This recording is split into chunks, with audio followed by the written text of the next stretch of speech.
How does NHS England respond to patient safety events? Hello, I'm Dominic Walker. Welcome to JMW's Inside Man YouTube channel. Please subscribe to the channel, like this video, and keep the conversation going in the comments section as well. So NHS England has announced a new system for how it deals with patient safety events. Lucy Mellor is a solicitor within JMW's clinical negligence department. So Lucy, what is this new framework and what part of the NHS does it apply to? So the framework applies to safety incidents which occur when a patient is in the care of doctors and nurses, and that's specifically within a hospital in England. So it doesn't apply to GPs or pharmacies, for example, and also it doesn't apply to hospitals elsewhere in the UK, for example, Scotland or Wales. It also doesn't apply to certain categories of incidents, for example, never events. So these are wholly avoidable and often quite serious incidents, for example, undergoing amputation of the wrong leg. It also doesn't apply where a patient dies and the death is referred to the coroner with a potential for an inquest to take place. And it also doesn't apply to cases involving what we call maternity safety incidents.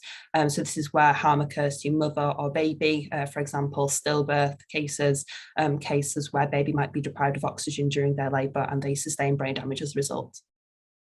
And will the framework make a difference? It's a good question, and I think the only real answer to that is time will tell.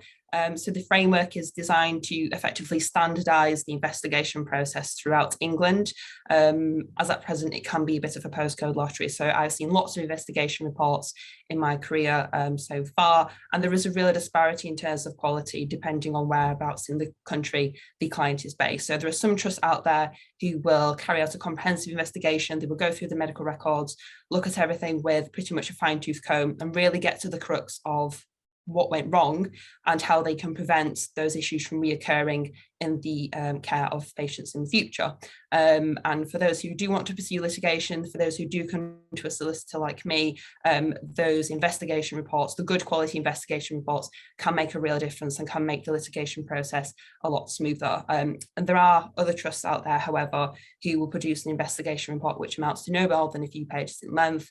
And they, from my perspective, seem designed to brush matters under the carpet. They don't really get to that, again, those two important questions of what went wrong and how issues can be prevented from happening in the future. So I think ultimately the framework hopefully will improve matters going forward. It will provide a change for the better, and I do remain optimistic. But again, it's one of those matters where only time will tell.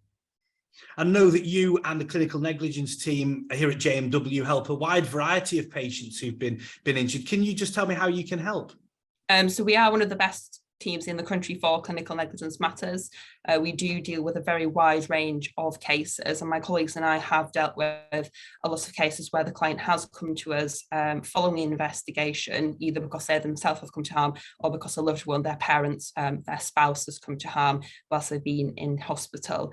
And so we are well versed in what constitutes a good investigation report, and we are also aware of those investigation reports which we perhaps take with a pinch of salt, which don't necessarily answer the questions that we as lawyers perhaps want to see answered. Thank you very much for your insight, Lucy. And if you'd like to contact Lucy and the clinical negligence department, you can email insideman@jmw.co.uk or call 0161 82 81 999. Please also subscribe to the JMW Inside Man YouTube channel. I'm Dominic Walker, JMW's Inside Man.